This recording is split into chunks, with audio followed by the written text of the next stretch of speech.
The following broadcast is a Nighthawk Network presentation.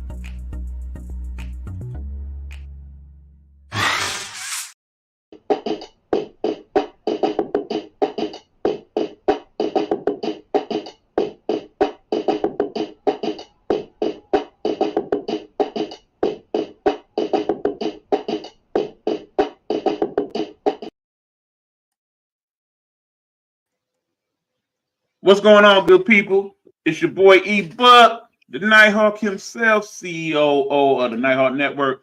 And that dude right there, of course, is the sports guru, the man with the master plan himself, Hugh Lee. You know, normally we do that combo thing where we get the Big Buck Sports Report on one side and we get the Guru's football section on the other side. Well, this week we're going to collaborate. So consider this a little bit of both this week, y'all. Y'all gonna get some Guru football section and some Big Buck Sports Report because we're gonna collaborate because it's that time of year. I don't know about you guys. Actually, I do know most of y'all ain't feeling me on this, but it's one of my favorite times of year. The time where they break out the little white ball and the bat and the glove and they get it in on that thing we call baseball. Tomorrow is officially opening day. Keeping in mind that we already had two official games. If you count the two games that went on in South Korea. And I went on them 2 days, but we'll talk about that in a little bit. But anyway, it is time for the baseball. As I'm sitting here in my flannel and still a little chilly, wanting to turn the hair up, it ain't necessarily baseball weather today, but it is baseball time. So we're going to talk about that, give y'all our thoughts on the 2024 season. And then also, as some added, we're going to talk about the tournaments, both the men's and women's basketball tournament. And then, of course, we're going to have Hugh chime in with some of the NFL rule changes and things that have transpired in that world over the last week or so. So that's how we're going to do this shit. You know, normally I would let Hugh take the lead, but this time around, I'm going to go ahead and run it. And Hugh going to get his part, and we're going to go back and forth and so on and so forth. And that part there. Shout out to the new people that I have met in the last week or so and told them about the podcast. Hopefully you guys are tuning in. If so, please make sure you comment and like and subscribe so we know that you caught up with us because we appreciate you. And keep in mind, for anybody that's doing that and you let us know and you have YouTubes of whatever, we will definitely follow you back. We're trying to support you just like we want you to support us, right, Hugh? Absolutely, man. We're gonna definitely do what we do, man. You support us, we're gonna try to do the same thing, man. And hey, favor for a favor, man. Definitely appreciated you guys looking out, and we'll do exactly the same thing. Right. So that being said, I want to give a special shout out to my guy Motor City Jeff that I met today down there in downtown Detroit. Thank you for kicking it with me and tuning in. And I did like and follow. Hopefully you'll do the same for myself and for my brother Hugh Lee. That's HUGHLEE on the YouTube, and he will let you know all the other link tree information that he has for you at the end of the broadcast, so you can follow that as well. We appreciate it, brother. In the meanwhile, let's get it started, Hugh. We're going to go ahead and jump right into this whole tournament situation with the men and the women. First of all, Hugh, just kind of give me your thoughts on what we've seen in these first couple rounds. First couple rounds, man, I've been kind of dozing off. I ain't even gonna lie to you, man. It hasn't really been as much parity. One thing I did like that was funny to me, because remember, I was sure, but I wasn't for sure when Oakland won and Oakland, Michigan pulled out that win. I said, "Hey, E, ain't that the Michigan team from here?" And you was like, "Yeah, correct." And I was like, "Man, I could tell that damn bear from anywhere because they have it all over." But to see how good they played, man, it just really felt like Kentucky gave up, man. And it's like I'm starting not to give them as much credit as I gave Calipari back in the past, man, because Calipari was that guy. It seemed like now, man, they won and done every year. But it was some really good games, though, man. My homegirl, Audie Crooks, she really stepped her game up, man. DJ Barnes, big ups to the big people, man. I was proud of y'all. That girl had 40 points, man. And what I liked about it was with her 40 points, 12 rebounds, she was one of the first women outside of Caitlin Clark to have those type of numbers. And then DJ Barnes on the men's end, man, he's a problem in North Carolina State. It was just a lot of good basketball, man. I feel kind of bad for Michigan State. After the half, man, they got clobbered. But other than that, it was just still some really good competitive games. Some teams barely squeaked by too, man. It was teams who I thought was going to lose at one point, ended up winning at the very end. But yeah, it was still some really fun basketball. Like you said, it just wasn't as much upsets. But the upsets, though, they really messed up people brackets, man. But other than that, I've been having a good tourney though, man. I've been enjoying it. Like I said, some of them, man, like when you blowing teams out by 40, man, I was going to sleep on those type of games. But other than that, it's still been some pretty competitive games though. Not yet, E. Okay. Well, keep in mind, we got the men's side and the women's side. Now, normally in years past, most of y'all wouldn't have gave a smirk about the women's bracket, the women's play, none of that. But if you have been watching, and keep in mind, many of you have, because according to the numbers, the women's basketball, in terms of the viewing audience, is triple what it has been in years past, particularly in the tournament. One game in particular, the first round between Iowa and their first round opponent, was the most watched game of the tournament so far, with the great Caitlin Clark. And of course, you got to start out talking women's tournament with her because she is the it girl right now. There's a story about her we'll tell you about in a minute. But in terms of the tourney, I kind of agree with you. It wasn't a lot of excitement these first couple rounds on either end, the men or the women. I mean, especially when you talk about the men. I mean, I'm looking at my bracket. Most of the Sweet 16, I actually predicted correctly. This time last year, I may have had like maybe 7 out of 16. I got 14 out of 16 this year. So, yeah, a lot of the people that they picked to be, well, keep in mind, all the number one seeds still in for both the men and the women, which is unique for this time of year. Usually one of them number one seeds been failed by the end. And most of the number one seeds, they won relatively easy. The one exception probably would be the one game that Iowa played in the second round, where they had their hands full with North Carolina State. I mean, shout out to those ladies. They came to play. West Virginia is actually the team I'm thinking about that they played. They came to play. They played them hard and tough. It was definitely the toughest game I've seen Caitlin Clark be in, and she still managed to get 30 out the deal. Going back to Artie Crooks, the young lady that Hugh mentioned from Iowa State. Yeah, she had 40 points, but keep in mind, just a freshman, a true freshman, all of 18 years old with that type of game. Now, granted, they played her tough, Stanford did, but they still took them to overtime to win. So that was impressive. But yeah, we've been talking about how this is going to be a good WNBA draft this year with the women they have coming out. When you look at how some of these freshmen then played on the women's side, you have Artie Crooks, North Carolina State. You got Helena Hidalgo over there at Notre Dame. Of course, you got the great Juju Watkins at USC. You got KK Arnold, Ashlyn Shade over there at UConn. It's several good freshmen out there. You got Madison Booker over there at Texas. A lot of great freshmen. Oh, don't forget LSU.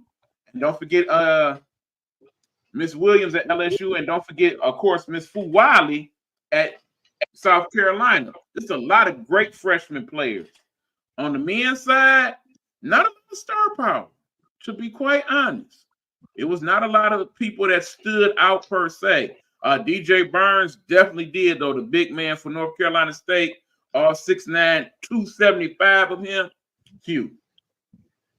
I weigh about 320 these days. That dude bigger than me, okay? Use a 275 lot.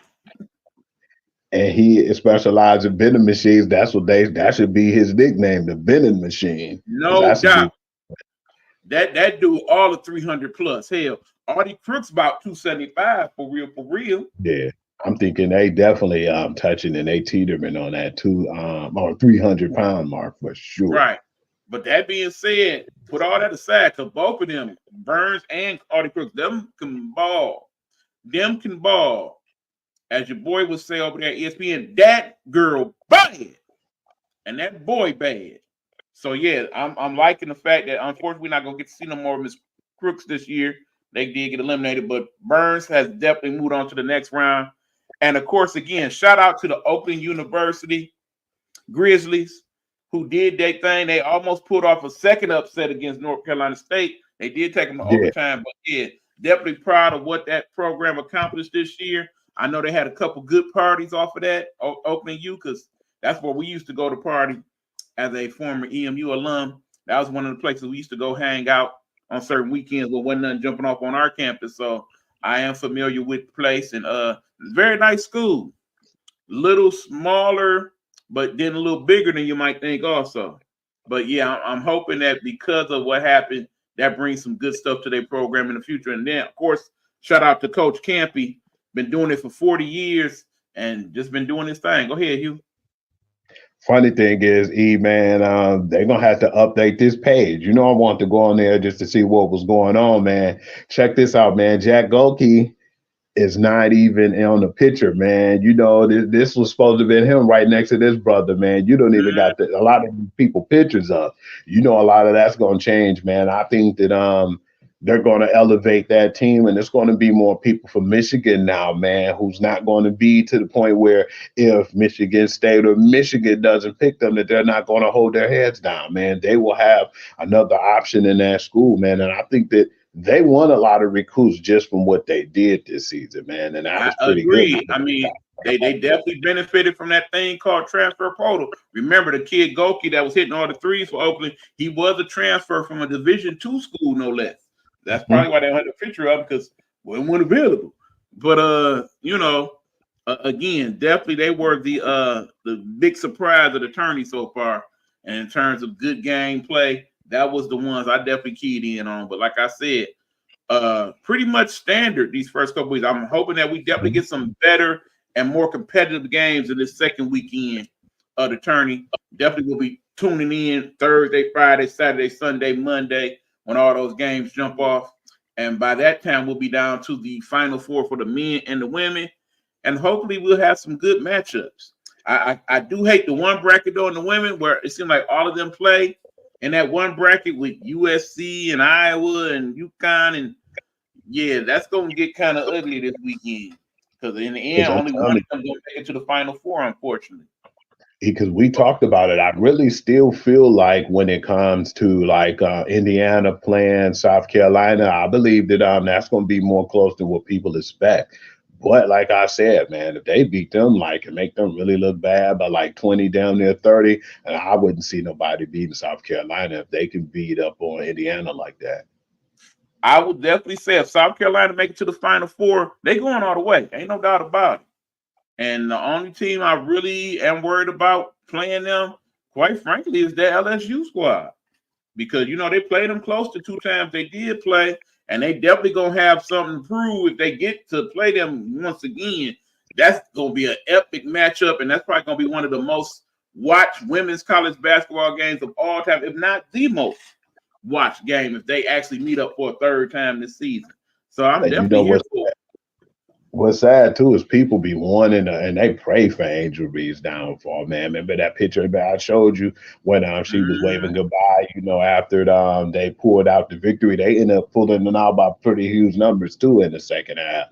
And you know, she was waving goodbye, and it was like, man, you got the people who love her and a lot of people who hate her too, man. And you know, and it ain't even a race thing, though. You know how people assume soon as I said that it was a race thing. It's just as many black peoples and white and other color and other races to dislike her because they feel like she's too arrogant in her actions.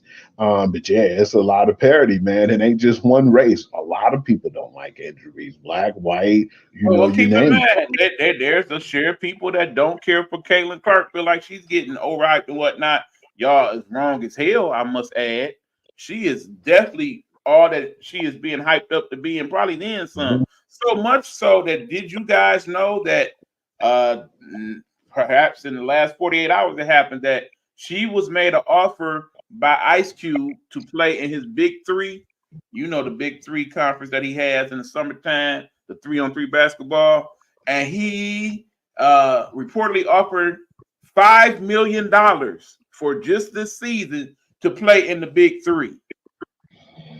that is not no chump change, particularly if you are a woman's player. Where in the WNBA, she's not gonna make $5 million. Highest paid player in the WNBA last year made a little bit under 300,000. So, if it's about the money, maybe something she thinks about. But keep in mind, she is going to immediately go to WNBA and be one of the faces of the league. And I'm sure there's a lot of product placement that her face will be put on, besides the State Farm and the Gatorade commercials and the Nike commercials she already has. So, it's good to be Caitlin Clark right now. Let's put it that way. Go ahead, Hugh. Oh yeah, man, it's that time, E. Give me All one right. second. Gotcha. So we're gonna go ahead and let you take care of some quick little business right quick. In the meanwhile, let me talk a little bit more about some of the people here in this year's tournament on the men's and women's side. Of course, you got the big fella Zach Edey playing over there in Purdue. Here's the thing: at 7'4", definitely a presence in the post, a good post scorer, a good rebounder, a decent defender in the post. But when you look at him in terms of what he may be like in the NBA, I don't know how well he would fit into most lineups. I mean, he's a bit clunky. He doesn't run the floor like you need to run the floor in the NBA, I feel like. In terms of his shot selection, a lot of that is very, very low post. You know, this day's big man in the NBA, you at least got to be able to hit some semi-perimeter shots, and he hasn't shown me a great ability to do that.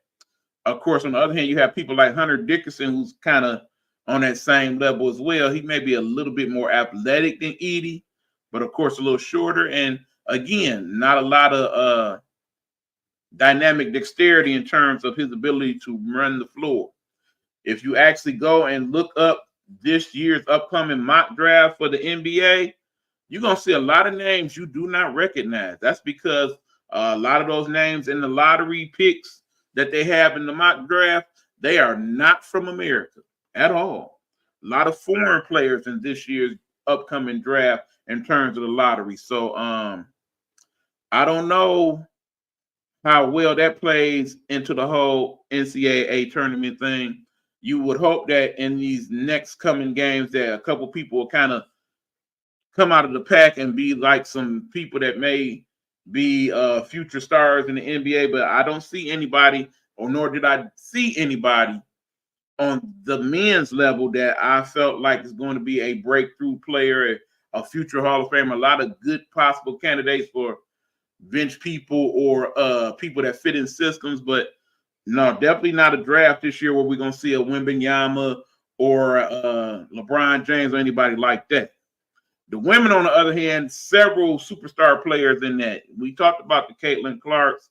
We done talked about Angel Reese. Of course, you have Miss Cardona over there at South Carolina, 6'7" center. You got Cameron Brink over there at Stanford, also 6'7", that's going to go high in the draft. You got Aaliyah Edwards over there at UConn at 6'3", that definitely has the type of skill set that you would want a male or female player to play, where she can not only play in the post, but also is a good perimeter shooter and plays well on the defensive end. So, yeah, there's a lot more to look forward to on that end of the situation.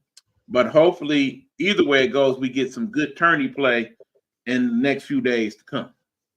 So anyway, that is our discussion. And what was that, Hugh? Draymond got ejected, man. The game ain't even really started that long, man. As in Draymond Green already ejected from the game? He got two texts. Keep in mind, he almost got ejected in last night's game. That might be something to keep an eye on, people. Looks like Draymond's starting to have that problem again. That's not good for the Warriors, who are basically this close to not even being in the playoffs at this point. Right now, they've been doing so good. They've been doing so good between them and the Lakers. They've been trying to keep pace and trying to get in that play-in round, man. But it looked like the Lakers are starting to, go away, and they starting to, get that little lead, man. But yeah, it's crazy because, I just so happened to look up. It was like, damn, the game just started. How you get two quick texts and get ejected like that, man? But Yeah, that's sad, but I want to get back into onto the topic too, man, and talk about like the WN. I mean, well, the college women and men, and it's sad because I haven't really been watching it. I was happy that my sister saw that, and that kind of made her happy, knowing a sports fanatic like me. She was like, "Oh, I should have known something was on because your eyes are glued to the TV. What you doing watching basketball?" I said, "Yeah." And then my sister-in-law was there, and she said, "What games are you watching?" And I told her, "Well, lucky for me, I got YouTube TV, so I was looking at the quad box. Not one game was a men's game in my quad box, man. For the most part, I probably just look on my phone and see what was going on. But for the most part, I just looked at the women's game, man, because it was more competitive. And I feel like some of them wasn't, some of them was. But it's sad too, because when it comes to the drafts, man, I'm not gonna really know too many other men. And North Carolina, I follow them, so I know some of those guys. And some a couple of other guys around the league, but I don't really know that many dudes. If you told me right now, I need you to study the men's in this tournament and figure out who's gonna be going into the draft, I could do it, but it won't be as easy as me just off the head knowing which women and what they're going to do as far as going into the WNBA. And that wasn't me a couple of years ago. Like maybe 2, 3 years ago, it wasn't me. It was the other way around. But the women now gain ground and they gain a lot of people respect. Like you said, their numbers tripled the men's right now. And one of my partners put something on his Facebook page, my boy Carl, man. He was like, yeah, I think that the women are going to be more looked at than the men as far as in the college because there's more competition. And yeah, I definitely agree because with the men's, it's not. We have some fun games, Don't get me wrong, but I had Houston going up against UConn for the championship, and hell, Houston almost got beat. Man, them dudes been playing kind of iffy lately. And yeah, man, you just never know. Purdue was going to be one of them teams to be answered with. And right now, so far, so good. They've been playing okay with Zach Edey. He definitely improved too, man. He was a slouch last year, man. Don't lie. This year, he definitely improved his game. I want to see what Hunter Dickinson and a couple of other guys do as well. But I really haven't been looking into the men's, and I'll pay Yeah, well, more let attention. me jump in there, Hugh, because they say out of all the NBA prospects that's not foreign, because I did have that discussion while you were out and about, that most of the people in the mock draft are actually people from foreign countries. So yeah, I definitely understand what you're saying about that whole thing. But Zach Edey's supposed to be one of the better prospects. What do you think his prospects are in the NBA with his current skill set? I think he's still gonna have to do a little bit of improvement, man. He's definitely a dude that I feel like is gonna have to benefit from summer league. Hell, I wouldn't even bring him up right away, man. I would even probably put him in G League or the Ignites or something, man. I just don't know right now with him because he's improved drastically from last year to this year. But I'm not sure, man. Do you think that he can really keep up with the pace with those dudes, man? Because he could barely keep up with college. That's exactly what I said just a few minutes ago. That I questioned his athletic ability in terms of today's NBA, especially when you look at most of the big men in the NBA being able to hit from the outside, being able to run the floor, being able to be 3-and-D guys in some cases. When you look at people like a Brook Lopez or somebody along those lines, he doesn't impress me as being any of that. I think he would be basically. I think he would be Sean Bradley in the league right now, And that's not getting dunked good. on every night. He could definitely get it too, because I didn't think a lot of people would be dunking on Wimby like that, man. And it was a few highlights of Wimby this year. Not too many on Chet though. I don't think Chet having it. I don't know if you've seen the picture difference, but get that split screen with Chet Holmgren last year and this year, man. That dude has gained about 20, 30 pounds. I didn't pay no attention to that for. Oh yeah, like I said, it's just like when you look at a player like Brandon Ingram, for instance. You remember those first couple years he was in the league, he was pencil thin. But yeah, as time went on, he bulked up a little bit. Hell, look at Anthony Davis. He was kind of thin the first couple years Yeah. he was in the league. And he didn't kind of fill it out some. So Edie, he got an NBA body, but he ain't got NBA speed. That's the problem. Same with You better Hunter do Dickinson. that. I mean, at least Hunter Dickinson has perimeter shooting ability, but Yeah, again, I think he's gonna be too good slow to perimeter keep shooter. up in the NBA. Yeah, he can Yeah, and shoot it's that shot, sad, perimeter of shot all course. day. We look at our team here, Detroit Pistons, clearly a lottery team, no doubt about it. Definitely should be getting one of the first four picks, but based on what we see, even with the foreign players, I don't see nobody that they could pick that's going to change them overnight. I think Not at the we moment. basically just set up to be a lottery team yet again next year. We're gonna be a lottery for a while, man. And it's funny, because think about it, man. I don't really know what the Tigers have to offer right now. But then, we've seen the jump with the Lions and even the Red Wings doing good, man. I didn't think they were going to do as hot this year at first, but man, whatever they did, man, that team is playing, man. So yeah, you got Well, those two teams. I don't know how much you've been keeping up with the hockey lately. Not so much this last week or so, Hugh. They've been falling off. Yeah, Red Wings been kind of hit a little low. They actually, if the playoffs started, they actually would not be in the playoffs after last night's loss to the Capitals 4-3. Keeping in mind that those two teams are the teams with the possibility for the last playoff spot, and now that the Okay. Capitals have beaten them, they are ahead of them by a couple points. So yeah, that's definitely gonna be something to monitor. You probably got about another month left in the season over there in the hockey, and about another 2-3 weeks in the NBA. But of course, we're not going to talk about either one of them right now. We're about to switch off straight into our baseball preview, where we're going to talk Hmm. about the 2024 season.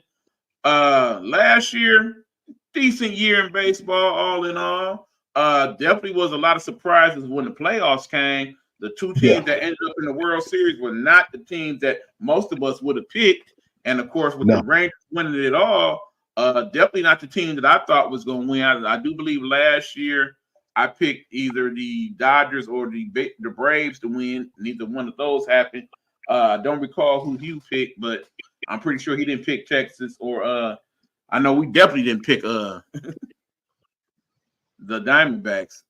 Not at all. Man, they did so good last year, man. If you'd have told me they was gonna do as good as they did, and that team looked good. That's a young team. It ain't like they're one of these teams filled with veterans, man, or they spent a lot of money on payroll. Man, they had young kids, man. That the rookie came out and played like a veteran. I've never seen nobody come up in the league like that since Mike Trout, man. So I feel like I hope I ain't jinxing him. But at the same time, I want them to do well, man, because the Diamondbacks is one of those low All market right, Hugh. teams. Hold on. Don't get to breaking it down too quick, too soon. We're gonna get there. We're gonna get there. Give me a second. All right, let's go and start it off. We're gonna start off with the American League in terms of who we think gonna do what. And I'm gonna break down what I'm thinking, Hugh, and then you let me know what you feel on your end. Let's do it that way. All right. First of all, I'm gonna basically go from the bottom on up. In American League East, I do believe the Red Sox are going to be at the bottom this year. These are not your mama and dad's Red Sox or your grandma and grandpa's Red Sox. We used to them being right up there with the Yankees and the Dodgers in terms of spending money to get the high quality free agents and to bring people into Fenway Park that's going to mash the baseball. They have not been doing that these last couple years. It's not lack of effort. They've tried to sign some of the hot free agents, but most of them they didn't got signed away by the Yankees or the Dodgers, or in some cases the Padres and the Giants. And because of that, have fell off big time. Not to mention the division they are in, the American League East, is definitely, in my opinion, and you tell me if you agree or not, the hardest division in all of baseball, not only last year, but probably this year as well. I'm gonna say out of all of the teams in the American League East, Boston's probably the only team that's not going to be above 500 when I look at it. What's your thoughts on Boston, you? Yeah, I always call just the ALEs. I always call them like the AFC South of baseball, man. I mean AFC North. My bad. I don't think they're gonna be high on this list either because they didn't really go after any big names or anything. Like you said, most of them got snagged up, man. They couldn't do a thing. I don't think they did enough to establish themselves, and I don't think that they didn't make the playoffs last year, and I don't see that changing. Yeah, I have to agree with you on that. I don't think Boston's going to do much. Surprise me, but yeah, I'm Right. not looking forward to seeing Boston doing anything this year. Right now, the next three teams, I think they're gonna be right about around the same place with each other. I'm talking about Toronto, we're talking about Tampa Bay, and I'm talking about the Yankees. I think they all gonna be right around that 90 win mark for different reasons. The problem I'm having with Tampa Bay, because I would probably say I put them right behind Boston, is because Tampa Bay play in Tampa Bay. And for as well of a team as they've had in the last 5-6 years, they play in a very bad environment there, Hugh. Tampa is not a good baseball city. A decent football town, perhaps, but a baseball city, no. They even better hockey town, I think, than they are a baseball town. And it's crazy because, you have the weather there to support that. I mean, granted, I guess part of it is in the summertime, there's a lot more other fun things to do in Florida around that area than go to a baseball game, even if your team is good. And, you have people like Azarique, one of the better players in baseball on that squad. And you got good pitching. You got a decent bullpen on that squad. But I think the support is where they come lacking. So, yeah, I think they'll probably be one of those teams that, as usual, play well on the road, particularly in games where they'll play in stadiums that's going to be full. But when they get home and only played about 15, 20,000, not to mention they don't have the best ballpark in the world either. When you consider that ceiling, how stuff get lost in there, definitely need a ballpark. Like that's one of the worst places in baseball to play. Yeah, so, why would you have a warm climate and you're in Florida? You got a dome. That's stupid. That's the reason why I think a lot of people even go, but I can't just blame it on the ballpark and how funky it looks. I would have to say their inconsistency as far as their fan base. That sucks the life out of a team. You hear them taking shots at their fan base. They always have a good team, man. Even since the Joe Madden days. It's like, I don't know what the hell it is. They're good at developing players. I believe they're like the farm league of the MLB. They get the talented players. Everybody end up liking them, man. They fall in love with them after being on that team 2-3 years, and they buy them, and then they put them on their team. They're that, that's a nice car right there. I want that car piece, and they'll buy them because Tampa don't have the money and to keep them, and, Tampa to keep them satisfied. And, yeah, man, I think they're a good team. But like you say, I just don't really think that they'll be one of them teams who compete for anything this year. Like I said, I think better than Boston, though. Yeah, I agree. Now, of course, then I'm going to throw Toronto right next because, the good thing about Toronto, they got all them son of a players on the Toronto squad. When you think about Bichette's son, you think about Vladimir Guerrero's son, you think about the other son, I can't think of his name at the moment, but you got those three players. Toronto's pitching should be better this year, which definitely will help. It seems like that's what kind of been throwing them off in terms of making that next level in that particular division, the pitching. But, definitely if you get a big year out of Vlad Guerrero, anything is possible. But I just don't think they're going to have enough firepower on a daily basis to beat out the Yankees, who I'm going to put on that next part of the scenario, because the Yankees should definitely hit a lot better this year than they have the past couple seasons. Keep in mind, there's been parts each year in the last 3 years where the Yankees go on this tear and they get to clowning for about a good month and a half and they get to tearing things up. Usually when that happens, that's when most of their games are at Yankee Stadium, which we all know is probably the best hitters ballpark in baseball in terms of home run power hitters that like to go there and mash. And, they added, of course, Juan Soto to that lineup. And I definitely look for a big year out of him. I think if they can get him hitting somewhere around 300, he should have at least 40, 45 home runs, 100 plus RBIs. That would definitely help the cause. What's going to hurt them is three things. One, their bullpen is not as strong as they have been in the last couple seasons. Two, we don't know what we're going to get out of Giancarlo Stanton, man. They didn't pay that dude a whole boatload of money, and they have not even got close to their money's worth out that guy. And then he has nerve to cry and complain when you barely hitting over the Mendoza line. What's up with that? And of course, now the bigger issue is the fact that the Cy Young winner, young Garrett Cole, is got injury issues, and hopefully you hope that that's not something that's going to affect his entire 2024 season. But if they can't get him healthy early on, they're gonna have problems. What do you think? Yankees being your Man, squad I'm and all. worried about what. But then I know they still got some pretty good pitching over there, man. I just hope that Carlos Rodon, I hope he step up, man, because he played like trash last year. I really was expecting more out of him. The Marcus Stroman thing just really was a sneaky, really good hookup, man, as far as acquiring him. And they still got Nestor Cortez, man. So they got some good pitching, but I want them to try to do well before anything happened to where, like, I think he'd be out for like a month, maybe 2 months. If they can hold solid then until he come back, I think they'll be okay. But I still don't feel like that they're where they need to be right now. Because, like you said, man, I feel like if we could got rid of Giancarlo Stanton, but nobody don't want to take on that contract. But if we could get rid of that dude, and we could have got another player, man, like just a really good outfielder, man, who's not going to cost as much, and just a really hell of a player who you can seal on a contract for like 4 year, 160 mil. That's not a lot compared to what the Yankees normally spend. I would have been satisfied, but his inconsistencies and his health issues, even Ryan Cashman them talked about that, man, with him and his injury issues, and he caught feelings. Well, man, you haven't been there a lot, man. You play like maybe 40, 50 games out of 162. So yeah, that's why they got that gripe, and I understand that, but I still feel like they'll be one of the teams who probably chasing a wild card chase. But yeah, I don't think they'll win that division. It's a surpriser again. I think the back to back is going to be the same people from last year.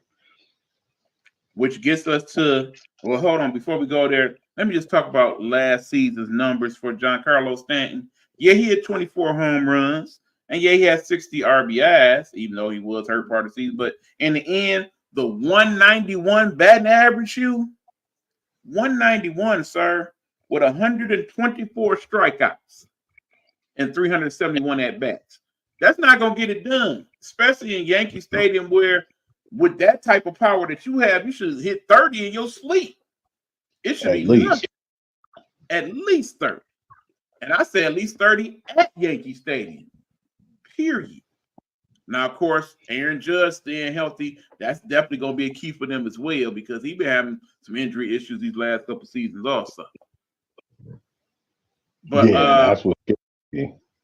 right, but okay. But yeah, I think me and Hugh both agree that in the East, the winner of that division is probably going to be the Baltimore Orioles, who actually just been approved to be sold today to a new owner. And now it's one of the more valued franchises in baseball because of that sale, amazingly enough. Now, that's definitely something that I hope is going to be good for the city of Baltimore. We all know about the tragedy that happened to them earlier in the week, and they definitely going to need some things to kind of liven the spirits of the people, because their economy in Baltimore is definitely going to be affected for quite some time with what happened with the bridge tragedy, for those of you familiar. But the baseball team is in good shape, man. They got a lot of good young players on that squad, a lot of people that they brought up from the minors and have played well, and got some more that they about to put into the lineup. They got a very good young pitching staff as well that I'm really liking that they have. And then, of course, hopefully they will get back their brilliant closer that they lost last year to Tommy John surgery at some point this year. They definitely could utilize his services when that time comes. But I definitely think that they will be the winners in the East, not by a large margin, man, Hugh. They'll probably win maybe 3 or 4 games, but I think they got enough to win 100. Me too, because I like the fact that how well they were already with just the young talent that they got from their farm league, and the players that they developed. But one of the big things I've seen too was the Corbin Barnes deal. When he left Milwaukee and went there, I said, "Whoa, man, they really trying to compete now." It kind of remind me of one of those bold moves, like how Houston Texans was like, "We trying to win now." That's what Baltimore's doing right now, man. that was a laughing stock of that division for a long time. And now they're respectably number one and they deserve it right now. We might not predict it being right, but I'd be surprised if we don't, because that team has everything right now that you need to be a championship caliber team. Absolutely. Now I say we get to the weakest division in baseball. That will be the division that our team resides in, the American League Central. First of all, let us briefly, and I mean very briefly, talk about the Chicago White Sox. After all the moves they made last year during the trade deadline to pretty much sell off anybody worth talking about on that squad, ain't much left to even discuss. I see them losing 100 games with no problem, none whatsoever. I think they will finish with the worst record in baseball. What's your thoughts on them, you? I definitely feel like they're going to be one of the worst teams in baseball, because they said, man, we trying to build up and rack up all the prospects we possibly can. Dylan Cease and everybody's gone. I was surprised, and what didn't make no sense to me is, why did you hold on to these guys last year when you knew you wasn't going to be that good? And now all these guys, well, they got rid of some guys, but like the Tim Andersons and Dylan Cease, and why do you keep them if you knew you was going to let them just walk, man? You should just, did everything you need to do last season. When they had Abreu and could have traded him, I think they should have traded him at the time. I don't understand what the master plan is in Chicago at all. I don't even want to waste no more breath talking about them. Okay, please. Next up, it's probably going to be another long year in Cleveland. Keep in mind that the brilliant manager, young Tito, is no longer the manager of the Cleveland Guardians. I hate that name, by the way. That name sucks. It don't suck as much as Commanders, but it's still not a good name. But anyway, it's borderline up there, though. Yeah, but yeah, they'll be better than Chicago, most definitely. But I don't see them being above 500 either. I think this is the year where the teams that they was beating up on, they get the payback, and I'm hoping so, because they beat up on our Tigers for years. So yeah, again, not much to say there either. What you got for them, please?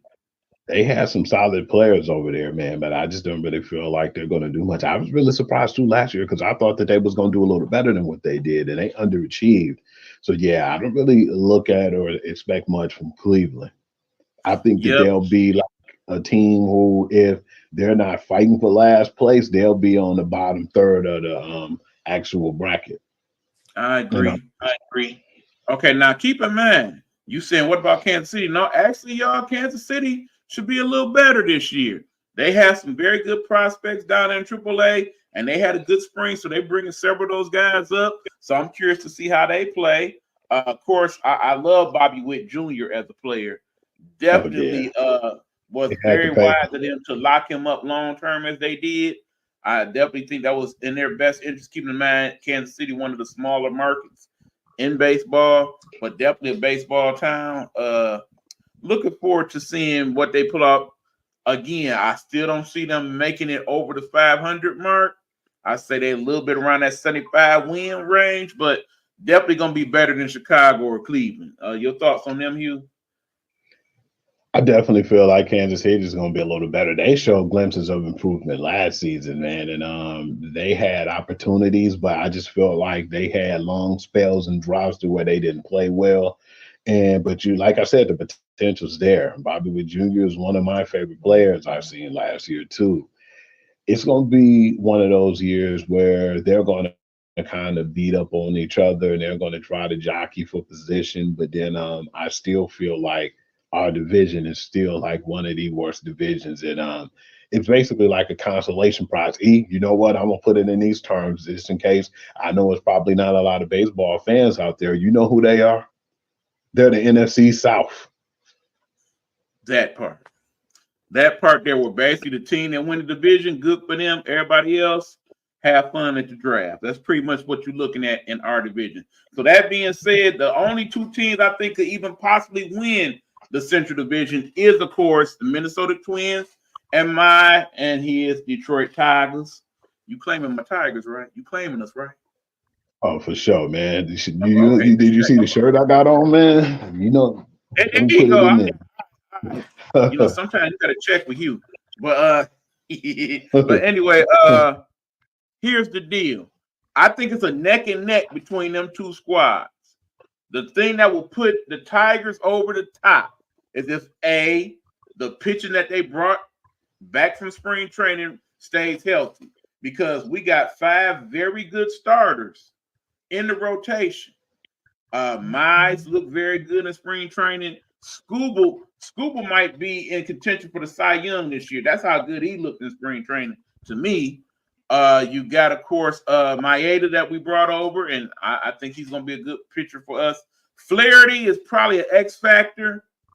And then, of course, they have the kid Reese that pitched pretty good at the end of last year in the starting rotation at the moment, keeping in mind that people like Matt Manning and Mr. I can't think of that kid's name. Faedo, there we go. Those two guys are on the outskirts looking in. Matter of fact, Mike Manning is starting in AAA tomorrow, I do believe. So I like Maeda too. Yeah, so I'm curious to see how that works. Our bullpen should probably be slightly better this year than last year, though you know how that goes. Sometimes that Tiger bullpen is lights out. Some nights, here we go. But the key to the Tigers this year is the hitting. We got to stay healthy, one. We got to get more consistent hits from people like, of course, Torkelson, who basically kind of blew up that last month and a half last year, but had a horrible first half of the season. You got to hope that Riley Green is healthy this year for the whole season. You definitely going to need his bat in the lineup. You got to hope that people like Carpenter and people like Kreider do some pretty good jobs of hitting out of the ballpark. Someone was detected at your door. But here's the real problem. Talk about your boy. You said what now? Talk about your boy. Yeah, you know I got to go there because we want to figure out what to do with this dude early on in the season. That is, of course, the much maligned Javier Baez. It always seems to be that one person on the Tigers squad that you are like, either you love that dude or you can't wait to get rid of him. And on my end, Javier Baez, after hitting under 175 in spring training, I'm ready for him to go right now. We did not get our money's worth. We are not getting our money's worth. We will not get our money's worth from Javier Baez. You know, when you either going to hit the ball a long way or you're going to strike out in tremendous fashion more times than not, that's not a good bat to have in the lineup consistently. And I'm sorry, he is not the Gold Glove shortstop that we signed. So I'm not overly impressed to have him just as a fielder either. We are going to miss the great Miguel Cabrera, no doubt about it, even though he was not nearly the Miguel that he once was, even in the last. He did consistently hit, and he did drive in runs, even though not to the power numbers that he did them last couple years. But we're going to need that. Now, we do got some very good prospects in AAA, and I'm saying as soon as it look like we're not handling proper business, bring them up immediately. Like right freaking now, and see what they got, okay? And maybe then we might get to 90 wins. Now, on the other hand, we got Minnesota. Their pitching is about, we actually got better pitching than them, but they have the better hitters, and they play better at home. So if they are consistent as they were last year, where they played better more times than not, then they'll be the people that win our division. What's your thoughts, Hugh? Yeah, man, they have a pretty good squad over there, man, as far as they hit. And one of my homeboys, well, I can't even say he was my homeboy because, you know, he against this, man. But I like to see them play, man. I wanted him on our team. And it was kind of weird how he ended up on that team because he was going to go to the Giants because he was injured. And then, the Twins was like, we don't want to keep him on our roster because if he's injured, man, and he didn't tell us, then, we're going to release him. So the Giants actually had interest in him, was going to sign him. The injury was worse than what he said it was. So then he was just out there on the cloud. Then the Twins end up getting him, but it was for a lower deal too, wasn't it? It wasn't for that same Yeah, deal that he had out yeah, there. But that's correct. I wish that we had Carlos Correa, man, because I don't think that he'd be nowhere nearly as bad as Javier Baez, man. That was one of the guys I liked over there. And Carlos Santana, man, that's a smooth name, but I always liked him too, and I And like that Will dude gives us Castro. fits. And one guy I'm scared of is Max Kepler, man. Always has been. But yeah, they have a really solid team over there, man. Like you say, our pitching's better than them, but we can't let our pitching get to the point where they start feeling themselves and start throwing anything over the plate because we will lose to them guys, man. At one point, we was going there and connect with these dudes, and it was just we fell off while they continued to climb, man. I definitely feel like this year, I hope that they don't filter out the Tigers, but I think that yeah, it's going to be a really pretty tight race The between the bottom two teams. line, Hugh, if we start to hear the term Tommy John a lot on our end yet again this season, it's a wrap. TJ And was I real also big. hope that if we are close this year, Hugh, please let us be buyers this year and not sellers at the trade deadline. That would be helpful. Yes, I'd love to Okay, be back. let's move on to the AL West, where basically you got the haves and the have-nots pretty much. On the have-not side, got to talk about them Oakland A's. And I hate it because Oakland A's, as a kid growing up, was one of my favorite teams because And one of my favorite players of all time used to play for the Oakland A's, the great Ricky Henderson. Love Ricky, man, because Ricky will tell you about Ricky for sure. But no, ain't no Ricky Henderson's on that squad no more. They gonna be better than the White Sox, but not by much. You seen how it ended for them last year. I don't see it getting much better for them this year, but again, they got enough prospects they'll be better than the White Sox. That's about it. What you say, you? not trying to be funny neither, E-Man. I don't think they really going to start really turning it around until they get that new arena and go to Vegas. I'll see that Yeah. change. Yeah. I think they're gonna be a lottery squad for the next few years too. I agree. Okay, so you Yeah. got them. Then, of course, a team that I really would like to have better things to say, but you already know where I'm going next. The Los Angeles Angels, man. You already knew they was in trouble when they lost Shohei. We knew that much. But Yes, sir. again, Mike Trout, I saw him in spring training. Wasn't overly impressed, bruh. I think he's starting to look like a thief over there. Because in the last several years, it's been the same scenario. You get some quality Mike Trout for like the first month and a half of the season, some MVP type stuff, and then here come the injuries. Go ahead, Hugh. Them injuries hit him hard too. When the hell it was like when he was like the Iron Man at first. All of a sudden, I don't know when that injury bug hit him, but he cannot stay healthy now, man. And it hurts my feelings because you had him and Shohei, arguably two of the best players in the game, and they couldn't do anything. And the sad part about it last year, they tried to put so much around them guys.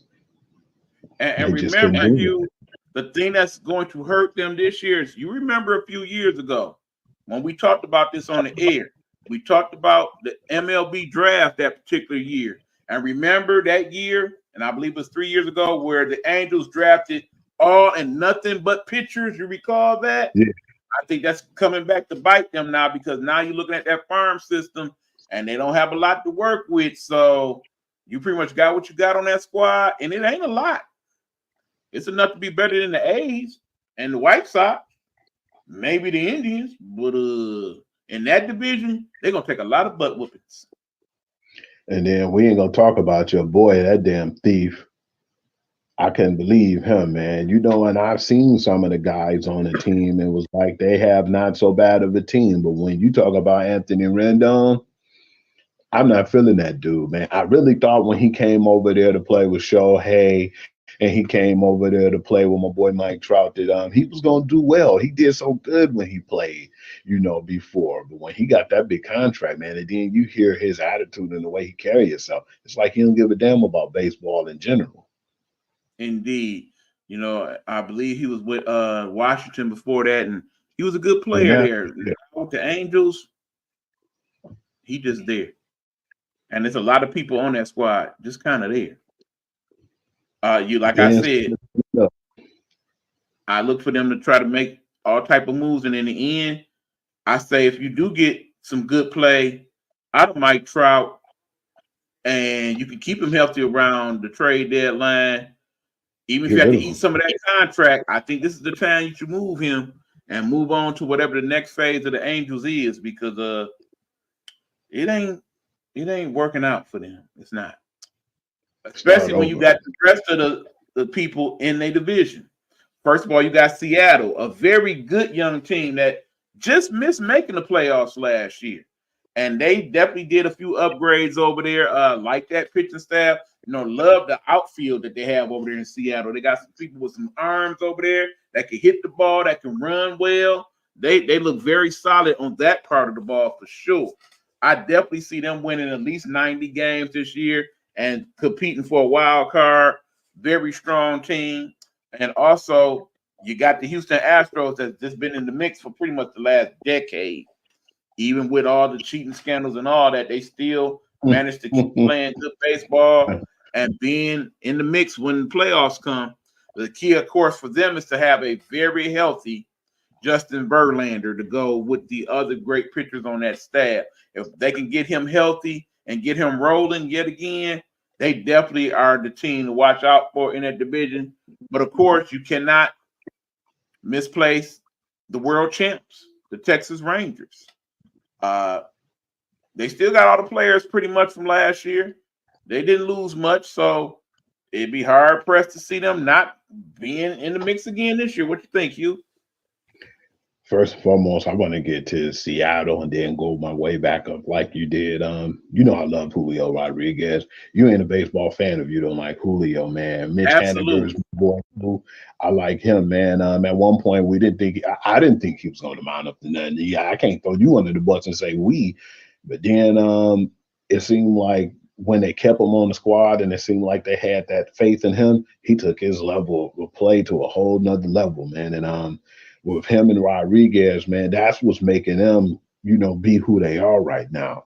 And I like Jorge Polanco too, but yeah, man, I just feel like when you get Julio Rodriguez over there, he struck that energy in those guys, and their pitching is actually pretty good too. So, like you say, man, Houston, you can say what you want about Houston, man, but those guys gonna still be in that talk, man. And I love my man's what's the little fella's name? Jose Altuve. Love Altuve. Oh yeah. I like him. He like a 5-foot dude to play like he's 7 feet. He getting home runs and good hits, and just a hard working player, man. I like Bregman. And you could go down the whole list of those guys, Jose Abreu, you name a guy on that team, man. And don't forget Javier. That dude's a masher, bro. Yeah. Those guys, man, is like a phenomenal team. You could not count those guys out, man. And Jordan Alvarez, that dude, that is scary, man. That dude, it's some scary stuff going on over there. And they always have a good pitch in it, man. Then as long as Verlander over there and he stay with that fountain of youth, and then they end up getting Josh Hader and all these other dudes. They always gonna compete. It's like you can say what you want to say or say they cheaters, man. They gonna always get some of the best players, and the best players want to go over there because that is one of the best chances for them to win. But right, and then you see how Texas spent all that money. Like, hold on, Hugh. Okay, we lost you for a second. Yeah, you see how Texas basically went in free agency last year and spent all that money, and we was like, okay, what they doing? Getting the Corey Seagers and and basically messed around and got Scherzer, and of course Evalde, and then of course the man who just can't stay healthy to save his life. If we can get just them three going, Texas is in the mix just on the midst of them three alone. But then they have a very solid squad behind them. They got depth, they got good fielding, they got good power hitting, they got good hitting in general. They got all the tools you need to be a very good playoff caliber team. I'm very hard pressed to not see them win that division. Even if they don't, I definitely see them going to the playoffs. So yeah, I think that's the division you really want to look out for this year in terms of momentum and who's gonna go where and what have you. I agree with you, E man. I just be so hurt with Jacob deGrom, man. He one of my favorites, dude. When him and Thor was first on the mess, and they had Granderson, and that was a team that should have won the Don't forget championship. the Dark Knight. Don't forget him. Who you say, the Dark Knight? Who? Yeah. Yeah. But yeah, they had quite a pitching staff at that time. They really did. I just was Zach like Wheeler really and all amazed of them. that they didn't do that, man, with that Yeah, squad, man. But yeah, man, that's a really good team, though, E man. One of my teams that I like to actually sit up and watch, man. I like Seager, Nathaniel Lowe. When they got Marcus Simeon, it was like that's what we said. When we was like, what the hell they trying to do? And then they bulked up their pitching staff. They really was out there and they was like, man, we gonna play to win. And it took them a year. It was a year after, but they got it all together, man. And you got to put some respect on the defending champs name. And I want to see what they're going to do this year, man, because I definitely still feel like with them and that pitching staff that they're still going to be a force to be reckoned with. I just hope, like you said, man, Max Scherzer and deGrom can stay healthy, because with that young pitching staff over there, man, and then when Nathan Eovaldi came over there, man, you know, it was players that you look at and you feel like who can still compete. I think, if I'm not mistaken, E, they're going to be at least going to be in the conference championship, man. Yeah, like I said, I see them winning 100 easy. If you put me to a vote with it, I say American League Champion Series is probably going to be Texas against Baltimore to play in the World Series. But okay, that is the American League. We're going to take a quick break, and then after that, we're going to break down the National League for y'all, and then we're going to try to squeeze in some talk about the NFL rule changes, at least a couple of them in particular. So we will do that. This is the Guru's Football Session / Big Buck Sports Report mashup this week, y'all. And we'll be back after these words from our people in the Nighthawk Network. Hello, hello, hello. It's another glorious day, my T-Sippers, and you know what time it is. I hope you have all of your comforts together, because it's time to dish tea. And you're dishing tea, darlings, with Big Meech. Can't wait. It's time to dish tea with Big Meech. It's time to dish tea with Big Meech. It's time to dish tea with Big Meech. It's time to dish tea with Big Meech. Darling. Nighthawk Network presents Pastor Sean Love. Pastor Sean Love, devoted father and husband, a residing pastor at the River Rouge Bible Assembly in River Rouge, Michigan. Join him as he gives us messages from God's Word, Bible study, and encouragement.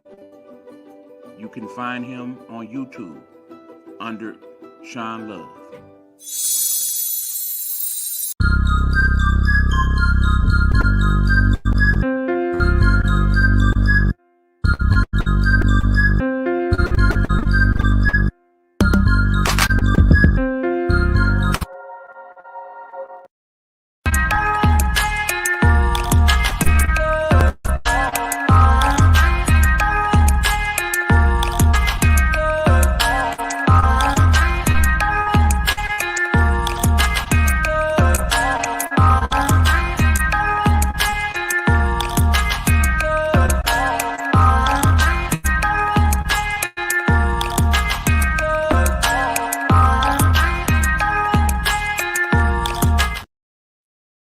All right, we are back. This is the Big Buck Sports Report / Guru's Football Session. We're doing a mashup this week because we're talking a little bit of everything. Right now, actually, we are talking about the baseball season, doing a quick little preview as not spring training, but opening day officially starts tomorrow. Actually, two of the teams that we're going to talk about, they already played 2 games against each other, and they are 1-1. So right now, they actually the division.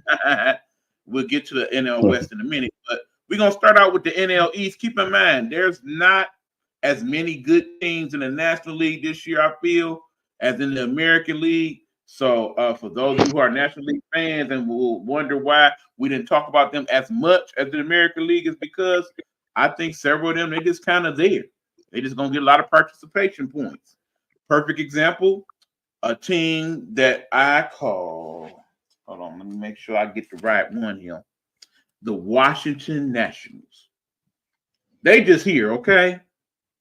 They not here for a good time, a long time. They just here. Somebody got to help fill out the schedule. You got to play somebody some nights, and that's one of them teams. I don't see much going on with them. They didn't pretty much let all their players either retire or leave. It's a wrap for them. They just slightly better than Cleveland and Oakland. But yeah, they suck.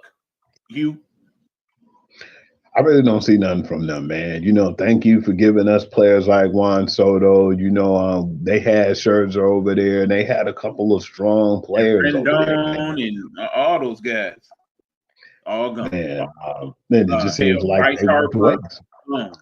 gone. They got their championship though. I think once they got that championship, man, and the sad part about it though, what pissed me off is not only did y'all get a championship, y'all got it the damn year after Bryce Harper left, man. What a slap in the face. Right. That part. And then of course you got the New York Mets, who probably not gonna be quite as good as they were supposed to be last year. Remember, what really hurt them was injuries, and then of course they let Scherzer and Verlander go. I don't think at the same time. Nobody thought they was gonna do that. You gotta have balls to do that. Right. I mean, of course, they do have one of the best power hitters in the league when we talk about Pete Alonso, and I definitely expect him to have another great season for them. And then, of course, you have Mr. Lindor over there as well. But yeah, they're gonna have people that hit, but the pitching staff, I'm not liking what they done left in the cupboards. Yeah, that I see them somewhere around 75 wins or so. I mean, they're Mets, so they might break open the book and do something at the trade deadline, but I don't see them doing much either. What's your thoughts, Hugh? I do like Edwin Diaz, but they don't really have too much on their pitching staff. I even laughed too, because I don't know if you knew Luis Severino over there. So I thought that was quite funny. That dude don't ever stay healthy. I do like Pete Alonso though, and his monster bat. And No Francisco Lindor. Other than that, man, it's like, okay, when I look at that team, I do like Harrison Bader though, and Starlin Marte over there. And a lot of people they got a few hitters on the squad, but I think the pitching is going to be their downfall, especially in that division, because of course you got teams like Miami. Much like Miami reminds me a lot of Seattle in terms of having a lot of young talent on that squad that's up and coming.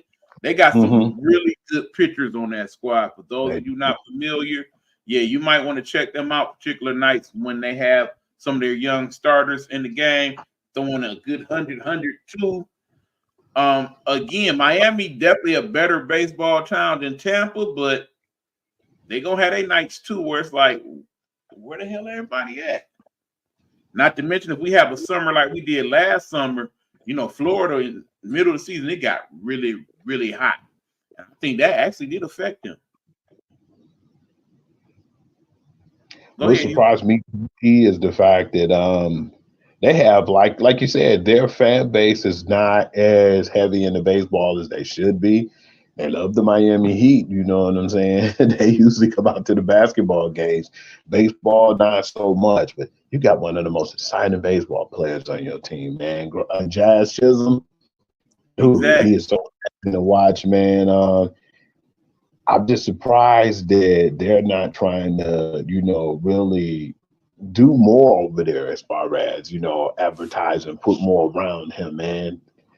But like you say, they have better uniforms too. Some of them uniform combos they got in Miami, disgusting. Oh, that weird Miami Vice crap, man. Their pitching, they got some pretty decent up and coming pitchers too, man. But people don't know their names. They're not household names, but like Anthony Bender, man, that dude, he throw laser beams. And it's like if you watch them, and that's why it's good to get like MLB TV and things like that if you can watch the out of market games, so you can start seeing some of those other teams. But yeah, man, I think that they're one of those up and coming teams. They're going to be like Seattle, man. I think that they're going to probably be third in that division.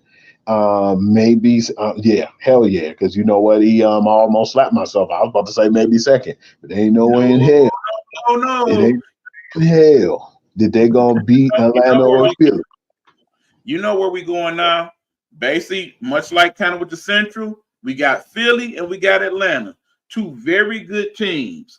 Understand Philly. I love Philly as a baseball city. I love Philly as a sports city, period, truthfully. Even though they hard on some of their folks. But yeah. If you basically are flipping around your MLB and you're not sure what to watch, if Philly is playing in Philly that night, you probably want to tune in. Because even on the okie dokie nights, that crowd is lit. Okay, they are into the game. They loving that dude Bryce Harper right about now. Okay. Oh yeah, Philly to the core right now. Right. That being said, much like his counterpart in the American League, Mr. Trout, that brother can't seem to get no 162 games in either. He is always hurt at some point in the season. So that's going to be a very big key for them. Of course, they have great pitching when you look at Nola on that squad, who can be very dominant as the ace of that squad at times.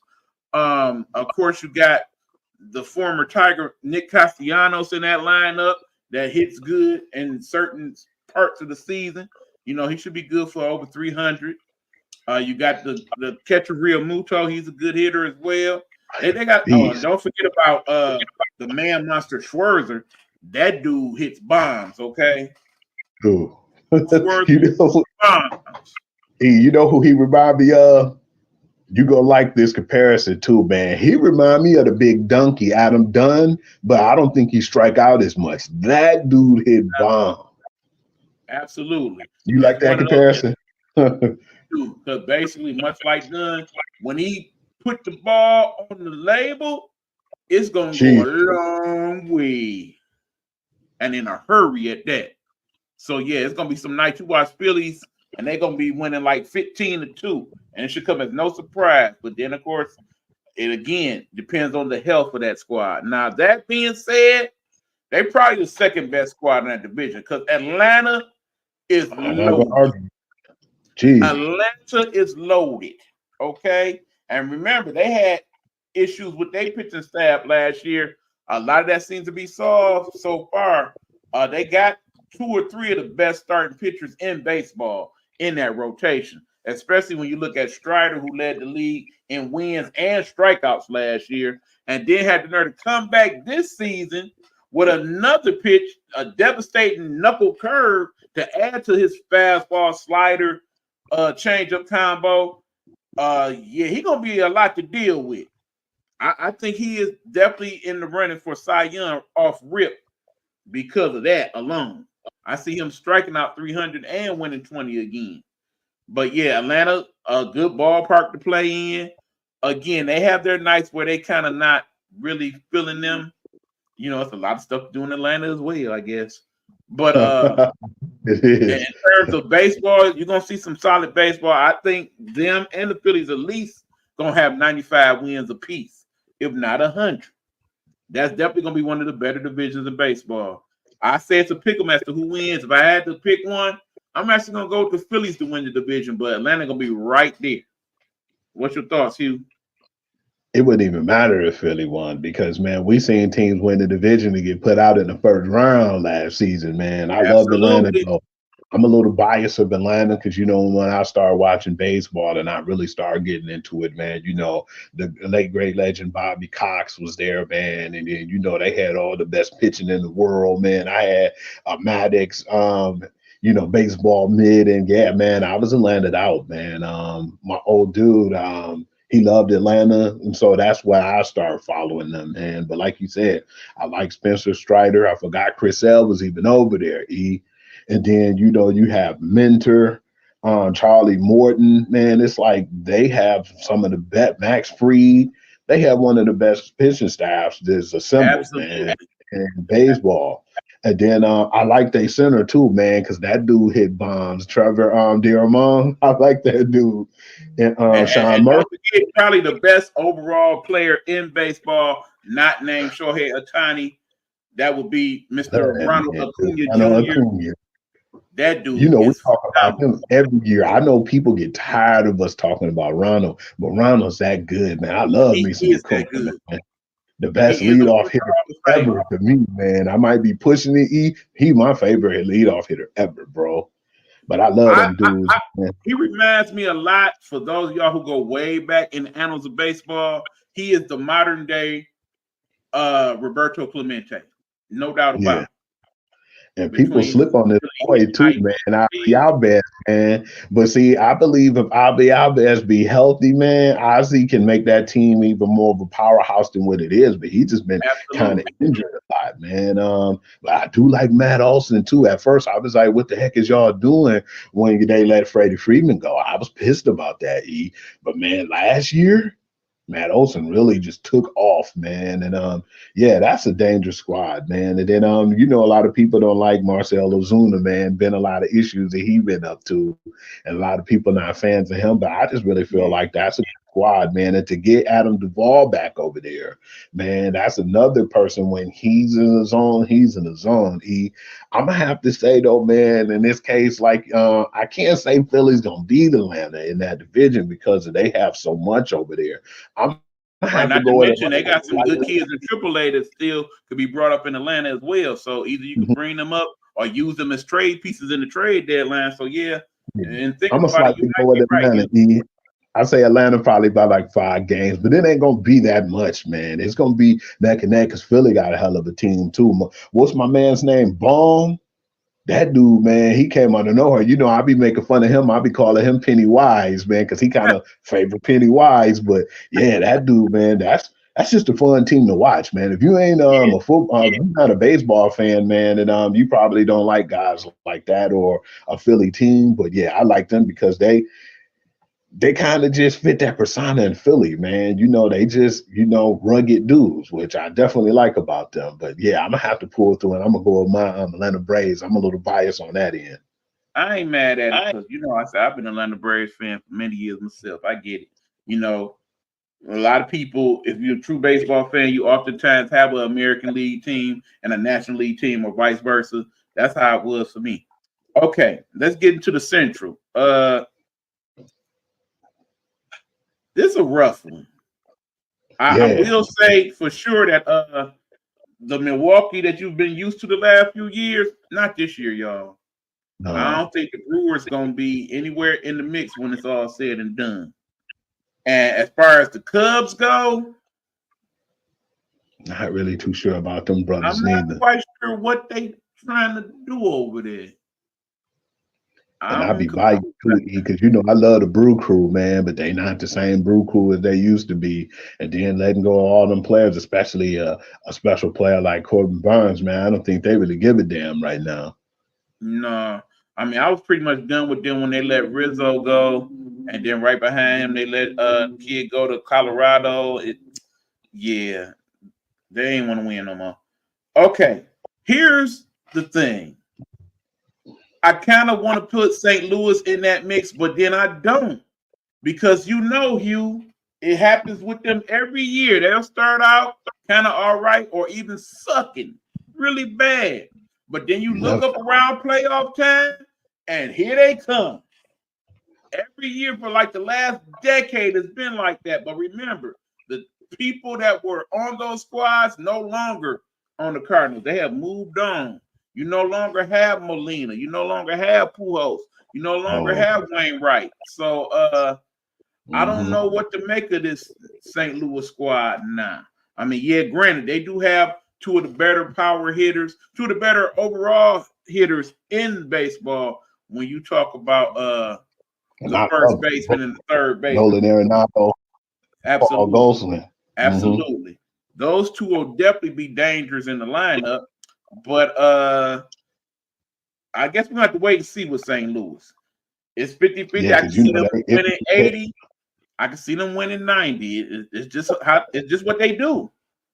You never know with them, man. They like they're so iffy, man, that you never know what you're gonna get. So yeah, let's see how they start off, because if they can start off strong, let's see how they'll finish, man.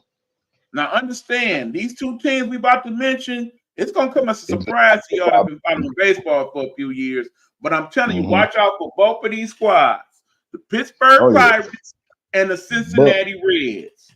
because there are people on these squads that are definitely much see TV. If you are a baseball fan and you're looking for a team and players to keep up with, you definitely want to tune in to the Pittsburgh Pirates and Cincinnati Reds, especially the Cincinnati Reds.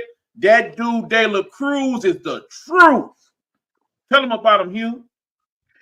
Ellie De La Cruz, man, I didn't think he was going to be that damn good that fast, man. He single-handedly damn near took that team to the playoffs, man. Absolutely. I really felt bad that my mans, couldn't stay on the squad too, Joey Votto, man. But you can see the youth movement, man. And when you seen that, I seen him on the outside looking in last year. But that guy, man, he's special. He was just so electric last year, man. Like you said, man, I didn't, besides Ronald Acuña, I ain't seen nobody who brought that much excitement to me than De La Cruz, man. That dude is amazing. There is a huge shortstop on the Pittsburgh Pirates. Y'all want to keep an eye on that guy too.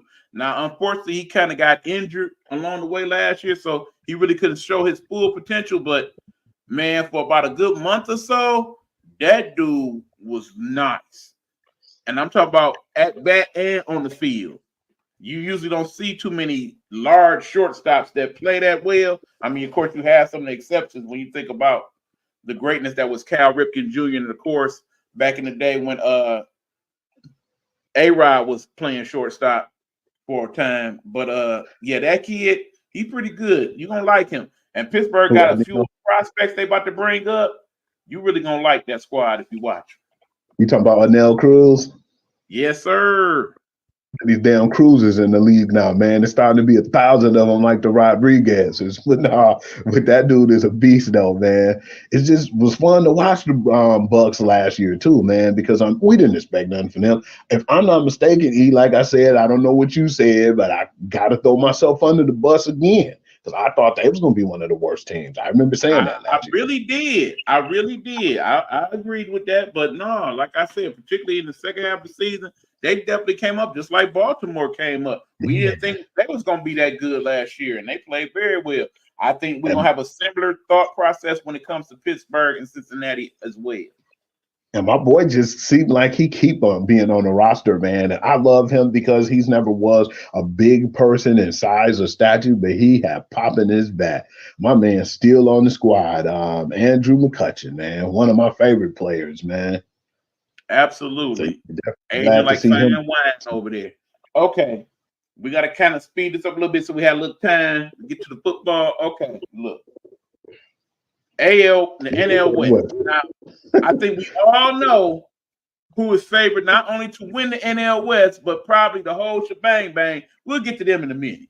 Let's talk about everybody else, okay? San Francisco tried to make huge splashes in this offseason. Did not get it done. As a result, middle of the pack, okay? I'm not even going to waste our time talking about the Colorado Rockies.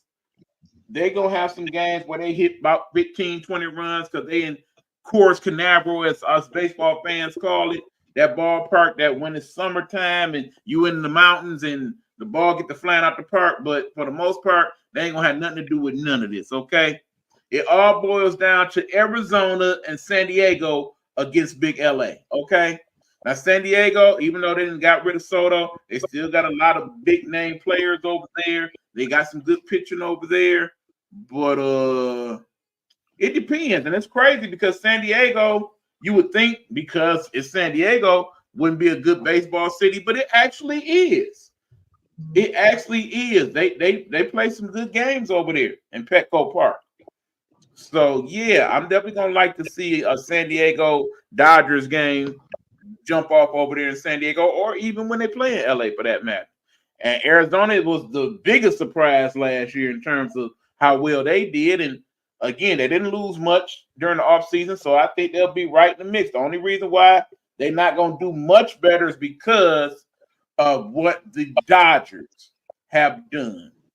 The Dodgers are going to the World Series if ... Go with it, Hugh.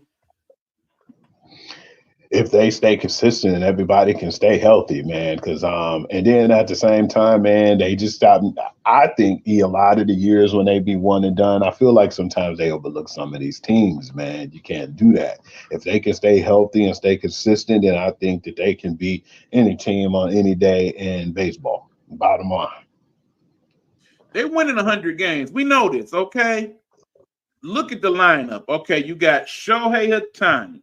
You got Mookie Betts. You got, of course, Freeman. You got Max Muncy. Them is your 4 hitters, okay? 1 through 4, that's who they throwing on you. Then you throw in Will Smith and a litany of, because keep in mind, they always deep over there in Dodger land in terms of outfield, in terms of extra fielders. They keep extra folks, and that ain't even count whatever they might have in the minors. And you know they pitch solid. Go ahead. Because remember, they got Teixeira Hernandez too, man. Remember when they got him, you know, he's a new addition. And they went with old school Jason Hayward, man. They end up getting him back, man. They wanted to keep him there. And keep in mind, he's still a pretty good outfielder. And you know, his hitting might be suspect from night to night, but he's solid in the outfield. And like I said, they keep a good pitching staff. Definitely one of the keys is going to be what they get out of that kid that they got from Japan. No one not named Shohei. I'm definitely curious to see what he is like on the major league level. He was very dominant in the Japanese league, or was it the Korean league? Even it was one of them. But yeah, they're gonna be there. We know this. They're there every year. Is it Yoshinobu? What they do when the playoffs get here? It's Yoshinobu Yamamoto. I'm not even gonna attempt that. That's why I ain't saying it. I wasn't even gonna try. Not at all. Shohei's little brother. I'm gonna call him that. Shohei's little brother. And speaking of Shohei, before we move on, and again, if we're gonna pick World Series right now, I'm gonna go with either Dodgers in Atlanta in the National League and either Baltimore and Texas in the American League. I'm basically gonna go with whoever wins the American League to win it all. Who you got, Hugh? I'm gonna go Texas, and I'm gonna hit you. You know what? Yeah, I'm gonna go with Texas, and I feel like I'm not even gonna go with Baltimore, man. I'm gonna go with Houston. It's gonna be between one of them two. In the AL, like you said, man, Atlanta or the Dodgers, man. That's the only way. Like I said, I don't see Arizona sneaking up on nobody no more, man. Corby Carroll and Luis Guerrero and them, man. You know, people gonna know who they are now, man. They still got a good squad. I don't like the fact that they got Gerardo Rodriguez. That broke my heart to hear that. But at the same time, I don't think they're gonna sneak up on nobody this year. Right. So basically, what we tell you is, if you got Eastern people in your neck of the woods to watch baseball, you got some good baseball. If you got Western people in your neck of the woods, you got some good baseball. Most of the teams in the middle, the Chicago, the Cleveland, it's gonna be a long year for baseball for a lot of us. Let's put it that way. All right, that's our baseball. Y'all let us know what you feel in the comments. We appreciate you. We will be answering. Keep in mind, we are pre-recorded at the moment, but of course, we will be answering the questions as they pop up. Before we go, we're going to take about a good 10-15 minutes to talk about a few of the rule changes in the NFL this season that they implemented, because a couple of them are big time. I say we go with the biggest one first, Hugh. Let's talk about this kickoff thing. Now, you break it down, and then I'm going to see if I understand it, and then we'll go from there. What I like about the kickoff rule, because it's basically the XFL rule, man. How everybody got to stand pat, and everybody can't move until the actual person who's getting the ball catch the ball, and you can't move. So I thought that was actually cool, because when I seen that, it was like in full speed collision. It's not going to be that anymore. We're not going to never see that again. That's going to be out the game. I believe just the returns in general is going to be to the point where it's going to be more calculating, and I think it's going to be more healthier for the players. I still feel like I told you, E, that I think the NFL going to figure it out, and people going to still find ways to make touchdowns, or they're going to find something that's not in the rules that they're going to tweak, man. But I was like, at first when I seen they're going to be on the 30-yard line, and, you know, it's going to be like people in opposing 40-yard line, and the receiving team, you know, can't really move until the person catches the ball. I say, man, that's kind of like, that's weird to me, man. Why is it not the pace that we normally used to? Hold on, Hugh, because when we explain it, it don't make sense. It only made sense to me after I saw it. So I'm gonna try to give y'all some illustration. Okay, we're gonna attempt that. Oh, please tell me you got it recorded, E.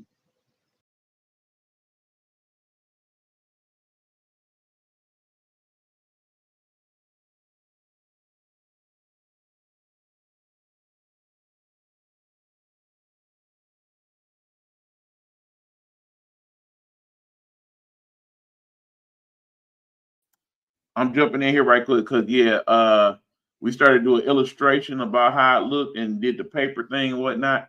I really didn't like how that looked once I saw it on the playback. So I actually did find a video that explains it a little better. I'm gonna play a little bit of that, and then I'm just gonna kind of edit live into what we talked about after the fact.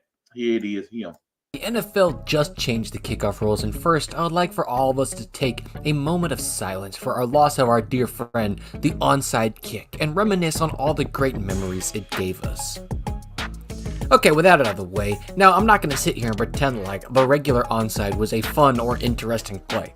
I think at the end of its career, it had like a, I don't know, turnover percentage of 7% or something like that, so it was honestly not a very exciting play to me. I almost knew it was never going to happen, but one thing I want to cover is how different football is going to be now that the kickoff rule has changed, starting with the specials position. So this concept I'm about to go over is about to get a video of its own, but pretty much us specialists have become kickerists. We flew too close to the sun, we hit too many touchbacks, and our hang times were simply too good.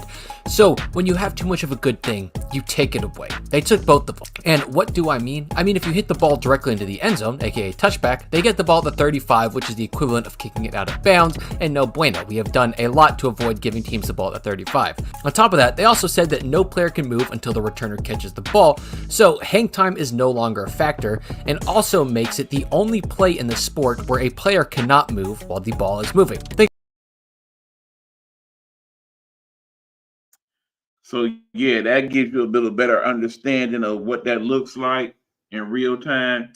Now we're going to go back to the broadcast and go from there. Well, we're going to try to throw this year when he got injured, that was on a hip block play where he fell and he messed up his hip and he was out for like a few weeks. I think that possibly could have been pretty costly for, you know, those guys, you know, on Baltimore Ravens, but then they just had to, you know, the guy that came in for him and Lively, and he just took off, man. That was a blessing in disguise that they actually had him and he played that well, Isaiah Lively. But I just still feel like, man, that could have been worse for the Baltimore Ravens than what it actually came out to be. But yeah, I think it's because a lot of players got injured on that play too, and there was a lot of complaints about that.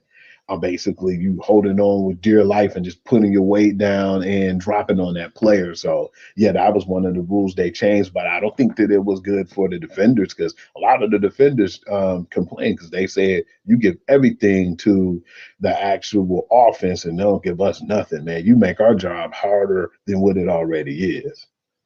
I think this is the bastardization of the NFL, much like how the NBA has bastardized itself by allowing most of the offense to be three-pointers as opposed to posting up and all the stuff. I think that's part of why the women's game is starting to grow in terms of popularity, because you start to see a lot more of the old school way that you play basketball in those games. I'm thinking similar with the NFL now, where it's, you know, it's clear. The emphasis is on offense, plain and simple. And it seems like every year when they make these rule changes, they hurt the defense more than they hurt the offense. Even though, you know, some of them are supposed to benefit the offense, some of the rule changes with the whole crackback block thing and all that. But no, it's like some of the the old heads came out and said on Twitter, it's to the point now they might well just break out the flags and play flag football. That's what JJ Watt said. Yeah, and I can't argue the point. It's getting softer and softer. Like I said, I understand they want to keep people healthy and have them be able to enjoy their grandkids and whatnot when they leave the league, not be all banged and bruised up. But at some point, you making football not football no more by making all these type of changes, you know? And last but not least, man, I want to get out the later trade deadline. I thought that was going to be awesome because of the fact is they at least wanted to get their trade deadline to the 55% part of the league year, because most times they were doing it like 40 to 45% of the league year. It's like week 8 and you're doing the trade deadline, man. We're not getting enough, good trades and a lot of things happening at that deadline neither. So putting it on like a week 10 now would be half of the season, if not most of the season, and have people jockey for playoff spots. And I thought that was actually pretty good to give them that opportunity so that you can start getting ready to pull away and getting started for the playoff season. Now, Hugh actually broke this down a little bit more in his guru's perspective. He'll tell you where to catch that in a little bit. But here's the problem I kind of got with that. I don't want them to go any further in terms of the lateness of the trade deadline. Understand that it's a lot to contend with when in the middle of the season you make a trade to another team, particularly let's just say you trade somebody from San Francisco to Baltimore. Now, not only do you have to contend with a whole new locker room, whole new style of play, whole new environment, then you got to remember these people are human too. Outside of football, you got to uproot your family most times and move them or decide to let them stay there and you move. There's a whole lot of things that you have to contend with in the middle of the season, to where now you got to try to do these things in the middle of the week and then learn playbooks and all of that. You don't see a lot of quality trades in the NFL, I think, for that reason, because it takes time to kind of coordinate some of them things, especially when you trade for certain individuals. Like, for example, if you trade for a quarterback and you got to get him used to how you play. I mean, perfect example, last year. You remember when they traded that dude that we call the Pastronaut? You recall him? Yeah. And the first week that he played, yeah, they won that game. But remember, he didn't even know nobody. He didn't know most of his players by name. He didn't know none of the playbook at all. He basically just freestyled it pretty much for the first couple weeks. It worked out for him, but he probably is the exception more than rule. After all, he is a pretty smart brother. But, you move somebody else quarterback-wise this year, it probably don't work out the same. You see what I'm saying? And then depending on, again, if it's a defensive player, but you go from a defense that just kind of, we do what we do, to something very complex, like maybe what the Ravens or the Steelers do, and now you got to try to figure that out in days in order for you to be a comparable part of what they got going.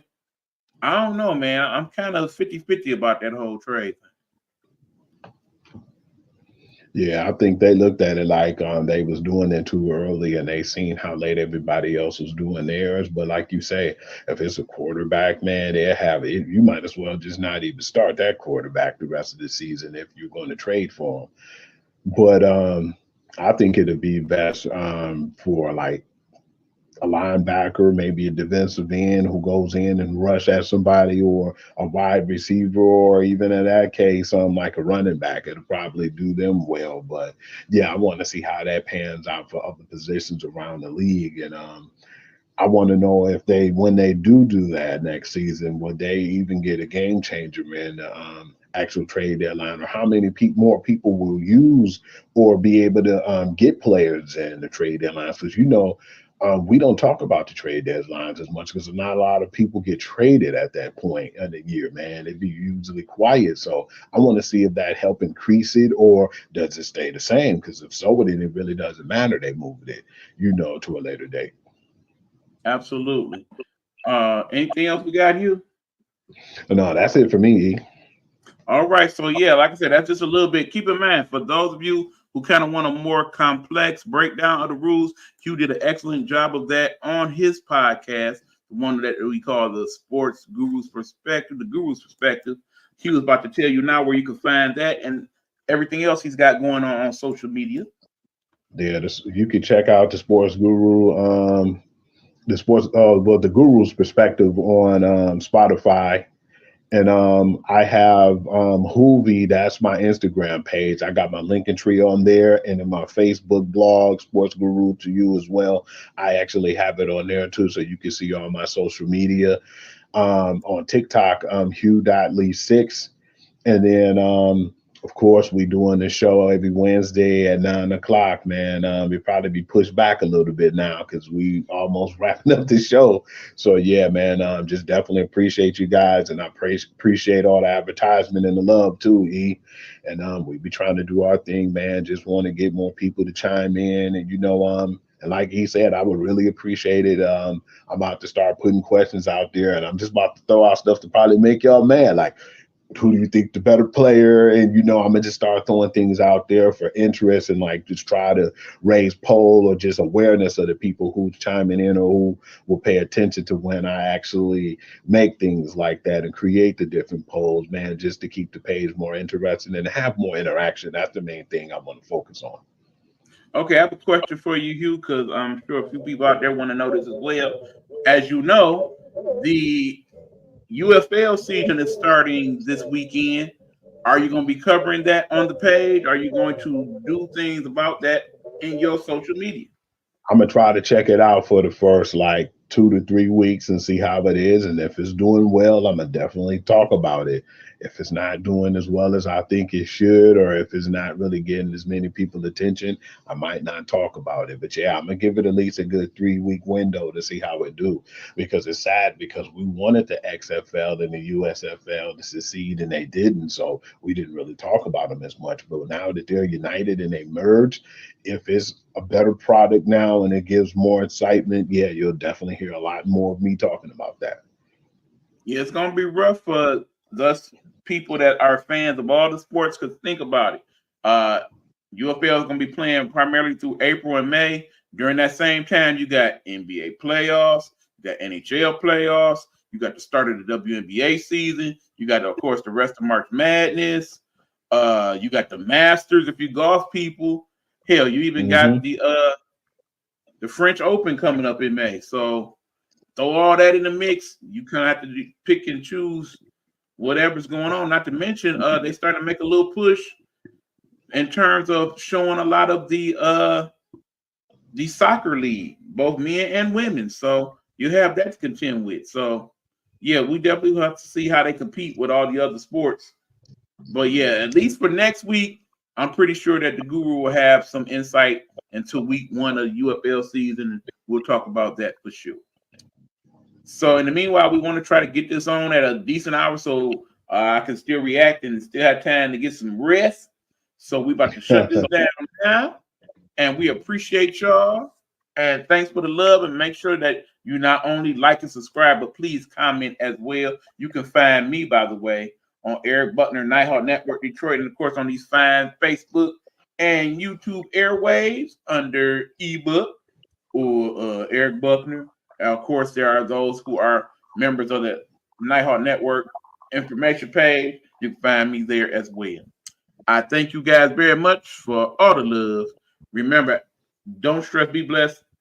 Put your prayers up when you need to and let the Lord deal with the rest. All right. Until the next time we holler at y'all, we throwing the fingers up and we peacing out, baby.